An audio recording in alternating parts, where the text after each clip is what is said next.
Olá pessoal, sejam bem-vindos ao canal da Clínica Physic. Meu nome é João Paulo Cortez, eu sou ortopedista e hoje eu vou falar sobre um cisto muito comum no joelho, que é o cisto de Baker.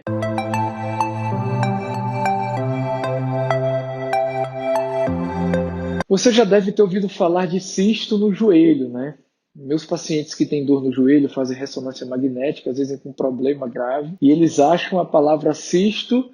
Doutor, tem um cisto e aí tem que operar. Então, o cisto de Baker, também chamado de cisto poplíteo, realmente é um achado muito comum. É um cisto que se forma atrás do joelho, na região poplítea. Daí o nome cisto poplíteo. Ele é muito frequente nos pacientes que têm dor do joelho. Para você ter ideia, cerca de 1/4 dos pacientes, 25% dos pacientes que têm alguma lesão do joelho, seja no menisco, seja na cartilagem, eles vão apresentar o cisto poplíteo ou cisto de Baker.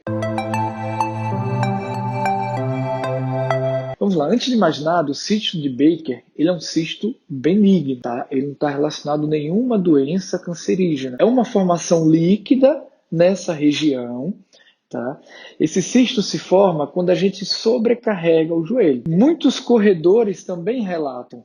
O corredor, mesmo que não fez a ressonância magnética, depois de uma corrida longa, ele palpa a região posterior do joelho, percebe que tem um caroço, te pergunta se a caroço apareceu do nada, isso é grave, não é? Então vamos lá, o que acontece? A gente tem um líquido sinovial. O líquido sinovial é um líquido que está dentro das articulações. Esse líquido é importantíssimo para várias funções e uma delas é lubrificar o movimento que acontece nas articulações. Então, se a gente usa muito a articulação, ou se tem um processo inflamatório, todo processo inflamatório incha, produz líquido, isso vai fazer com que haja uma produção maior de líquido sinovial.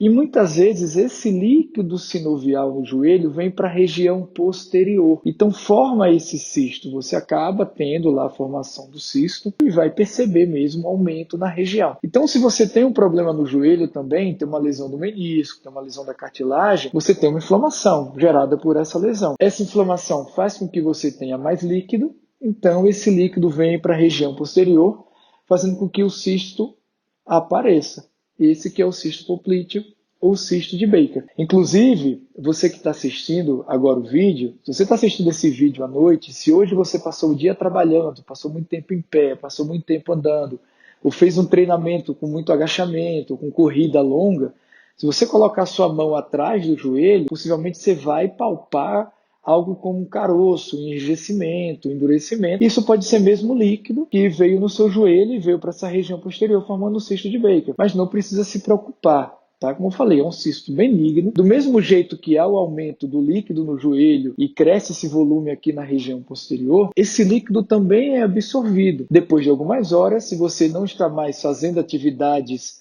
com o seu joelho, atividades intensas, seu joelho vai estar em repouso, você não precisará mais de tanto líquido sinovial, então seu corpo vai absorver e esse cisto deve diminuir.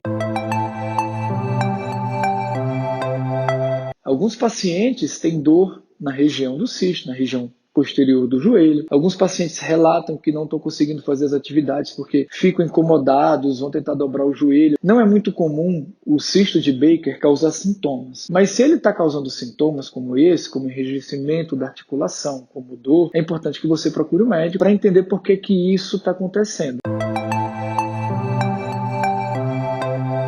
O cisto de Baker ele é diagnosticado, na maioria das vezes, por um exame de imagem. Como eu falei, o paciente tem uma dor, é feito um exame como ressonância para avaliar o motivo, né, a causa dessa dor, e aí é encontrado o cisto de Baker. Tá? Isso, na maioria das vezes, é um cisto assintomático. Quando ele é sintomático, quando ele causa dor, quando ele tem um aumento muito grande no joelho, tá, e está causando dor, como eu falei, aqui na região posterior, geralmente o diagnóstico é feito através de exame físico durante o atendimento médico. Então, a gente consegue palpar e pela localização, imagina-se que seja mesmo o cisto poplíteo. Para confirmar, pode ser feito exames de ressonância magnética ou exames de imagem mais simples e mais fácil, que é a ultrassonografia. Ela permite que a gente visualize bem o cisto de Baker. O ultrassom é muito útil, inclusive, no tratamento. O tratamento do cisto de Baker, na maioria das vezes, é o tratamento da doença que causou. Como eu expliquei, você teve um processo inflamatório causado por uma doença. Quando essa doença é tratada, o joelho fica menos inflamado, o próprio cisto diminui de tamanho. Mas algumas vezes não, algumas vezes ele persiste. Então, seu cisto continua lá, mesmo você de repouso, mesmo diminuindo as atividades, mesmo tratando as possíveis doenças com medicação, com fisioterapia, o cisto continua. E nesse caso, pode ser necessário uma abordagem, pode ser necessário um procedimento para retirada do líquido desse cisto. A retirada desse líquido é feita com a ajuda do ultrassom. O aparelho de ultrassom faz com que a gente consiga visualizar o cisto na sua posição e, principalmente, consiga visualizar outras estruturas que não podem ser machucadas durante o procedimento, que são artérias, veias e o nervo que passa aqui nessa região poplítea. Com o ultrassom você consegue localizar a artéria poplítea, consegue localizar o cisto e consegue perceber que está distante da artéria, e a partir daí o médico pode, com uma agulha, chegar na região do cisto e retirar esse líquido. Pode-se também utilizar algumas medicações para evitar que o cisto volte a aparecer. Ou seja, você retira o líquido e coloca uma medicação como um corticoide para diminuir a inflamação do cisto, evitando que mais líquido se acumule na região.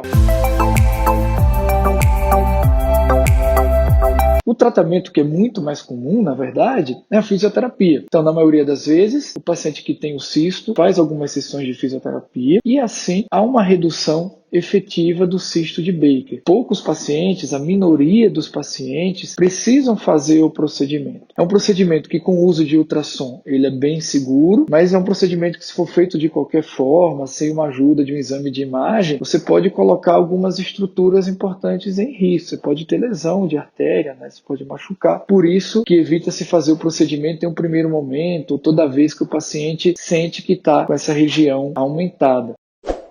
É isso que eu tinha para falar com vocês sobre o cisto de Baker. A informação mais importante é que é um cisto benigno. Se você encontrar isso no seu exame de imagem, converse com o seu médico antes de ficar mais assustado. Espero que você tenha gostado desse vídeo, que ele tenha esclarecido algumas dúvidas sobre o cisto poplíteo, o cisto de Baker. E esse foi mais um quadro Opinião de Ortopedista aqui da Clínica Physic. Obrigado.